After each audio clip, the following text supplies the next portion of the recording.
മറ്റൊരു വാർത്തയിലേക്ക്. ഇറാനിൽ കുടുങ്ങിക്കിടക്കുന്ന ഇന്ത്യൻ പൗരന്മാരെ ഒഴിപ്പിക്കാൻ കേന്ദ്ര സർക്കാർ തയ്യാറെടുക്കുന്നു. ആദ്യഘട്ട ഒഴിപ്പിക്കൽ ഇന്ന് ഉണ്ടായേക്കും.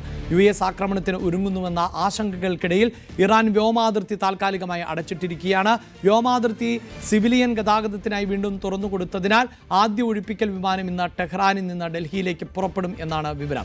അജയ് സുധാ ബിജുവാണ് ചേരുന്നത്. അജയ്, ഇതിനു മുമ്പും നമുക്കറിയാം റഷ്യ യുക്രൈൻ യുദ്ധസമയത്തടക്കമൊക്കെ വലിയ ഒഴിപ്പിക്കൽ നടപടികൾക്ക് രാജ്യം സാക്ഷ്യം വഹിച്ചിരുന്നു. ഇപ്പോഴത്തെ മറ്റ് ഡേറ്റകൾ ലഭ്യമാകുന്നുണ്ടോ? അതായത് എത്രത്തോളം പൗരന്മാർ അവിടെയുണ്ട്, അതിൽ തന്നെ ഈ ഒഴിപ്പിക്കൽ ദൗത്യം എന്നത് എത്രത്തോളം ബുദ്ധിമുട്ടുള്ള ഒന്നാണ്? അത്തരം വിവരങ്ങൾ ലഭ്യമാകുന്നുണ്ടോ അജയ്?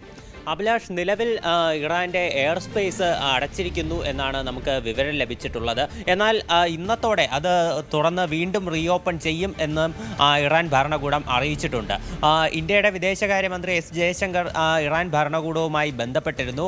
ഇറാൻ്റെ ഭാഗത്തു നിന്ന് നല്ല മികച്ച സഹകരണമാണ് ഉണ്ടാകുന്നതെന്നാണ് ഇപ്പോൾ നിലവിൽ ഇന്ത്യയുടെ ഭാഗത്തു നിന്ന് നിന്നുണ്ടാകുന്ന പ്രതികരണങ്ങളിൽ നിന്ന് മനസ്സിലാക്കാൻ സാധിക്കുന്നത്. ദിവസങ്ങൾക്ക് മുൻപ് തന്നെ ഇറാനിലുള്ള ഇന്ത്യൻ എംബസി അവിടെയുള്ള ഇന്ത്യൻ പൗരന്മാർക്ക് കർശന നിർദ്ദേശം നൽകിയിരുന്നു. കലാപം നടക്കുന്ന മേഖലകളിലേക്ക് പോകരുത്, അതുപോലെ കർശന ജാഗ്രത പാലിക്കണം എന്നും പറഞ്ഞിരുന്നു. ഇപ്പോൾ അടുത്തിടെയാണ്, 2 ദിവസം മുൻപാണ് എല്ലാ ഇന്ത്യക്കാരും ഉടൻ തന്നെ രാജ്യം വിടണം എന്നുള്ള ഒരു അറിയിപ്പ് ഇന്ത്യൻ എംബസി നൽകുന്നത്. അതിനുശേഷം ഇന്ന് അവിടുത്തെ പ്രാദേശിക സമയം 8 മണിയോടെ ആദ്യത്തെ ബാച്ച് ഇന്ത്യക്കാരെ തിരിച്ച് ഇന്ത്യയിലേക്ക് കൊണ്ടുവരും എന്നും അറിയിച്ചിട്ടുണ്ട്. കഴിഞ്ഞ ദിവസം ഈ എയർ സ്പേസ് അടയ്ക്കുന്നതിന് മുൻപേ ഇന്ത്യയിലേക്കുള്ള 2 കൊമേഴ്ഷ്യൽ വിമാനങ്ങൾ തിരികെ വന്നിരുന്നു. ഏറ്റവും അവസാനം ഇറാനിൽ നിന്ന് ഇന്ത്യയിലേക്ക് വന്നത് ഇൻഡിഗോയുടെ ഒരു വിമാനമായിരുന്നു. ഇപ്പോൾ അവിടെ നിന്ന് ഒഴിപ്പിക്കൽ നടപടികളാണ് നടക്കുന്നത്. മറ്റ് കൊമേഴ്ഷ്യൽ ഫ്ലൈറ്റുകൾ ഒന്നും ഇപ്പോൾ നിലവിൽ സർവീസുകൾ നടത്തിയിട്ടില്ല.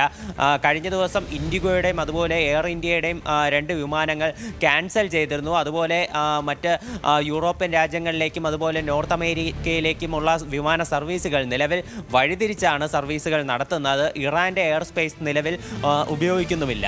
അപ്പോൾ നിലവിൽ ഈ ഒഴിപ്പിക്കൽ നടപടികളുടെ ഭാഗമായി ഇന്ത്യൻ സർക്കാർ പ്രത്യേക വിമാനങ്ങൾ ഏർപ്പാടാക്കിയിട്ടുണ്ട്. മൊത്തം 10,000-ഓളം ഇന്ത്യൻ പൗരന്മാർ ഇറാനിൽ ഉണ്ടെന്നാണ് ഒരു ഏകദേശ കണക്ക് വ്യക്തമാക്കുന്നത്.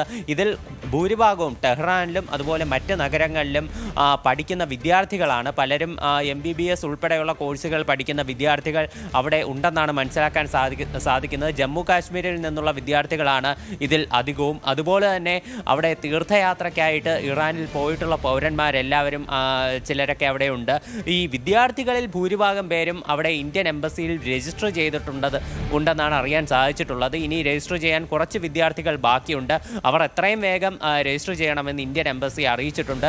ഇപ്പോൾ നമ്മുടെ സ്ക്രീനിൽ നമ്പറുകളും അതുപോലെ തന്നെ ഈ ഇറാനിലുള്ള ഇന്ത്യൻ എംബസിയെ ബന്ധപ്പെടാനുള്ള ഇമെയിൽ IDയും എല്ലാം എഴുതി കാണിക്കുന്നുണ്ട്. അപ്പോൾ ഇതിൽ ബന്ധപ്പെടാം എന്നാണ് ഇന്ത്യൻ എംബസി അറിയിച്ചിട്ടുള്ളത്. അപ്പോൾ രജിസ്റ്റർ ചെയ്യാത്ത വിദ്യാർത്ഥികൾ എത്രയും വേഗം രജിസ്റ്റർ ചെയ്യണമെന്നും അറിയിച്ചിട്ടുണ്ട്.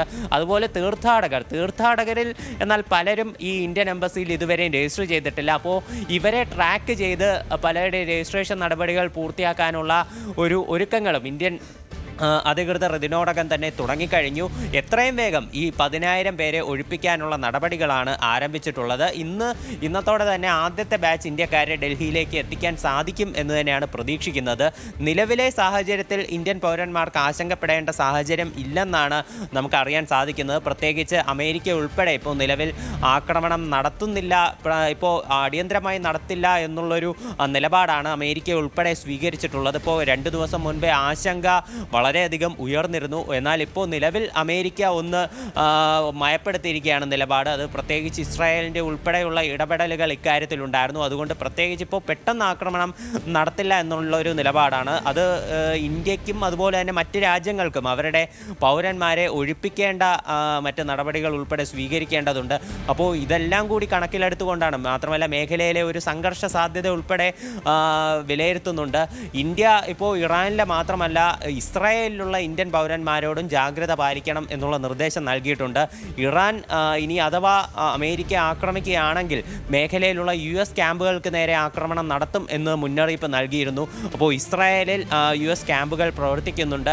മാത്രമല്ല US-മായി സഹകരിച്ച് പ്രവർത്തിക്കുന്ന ഒരു രാജ്യം കൂടിയാണ് ഇസ്രായേൽ. ഇപ്പോൾ നിലവിൽ കഴിഞ്ഞ ദിവസം ഇറാൻ പ്രതിനിധി UN-ൽ കടുത്ത ആരോപണം തന്നെ ഇസ്രായേലിനും പിന്നെ US-നുമെതിരെ ഉന്നയിച്ചു. ഇവർ രണ്ടുപേരുമാണ് രാജ്യത്ത് കലാപങ്ങൾ ഉണ്ടാക്കുന്നത്, പ്രശ്നങ്ങൾ അഴിച്ചു തിരിച്ചുവിടുന്നതെന്ന് പറഞ്ഞിരുന്നു. അപ്പോൾ ഈ ഇസ്രായേലിൽ ഉൾപ്പെടെ ഇപ്പോൾ ഒരു ഭീതിയുടെ സാഹചര്യമുണ്ട്.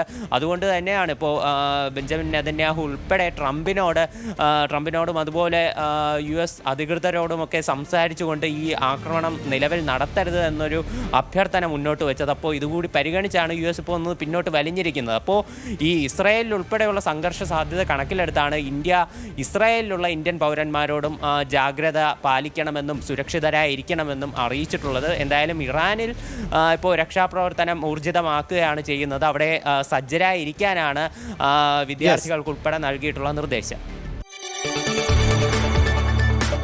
കൂടുതൽ വാർത്തകൾക്ക് News 18 Keralam YouTube channel subscribe ചെയ്യുക.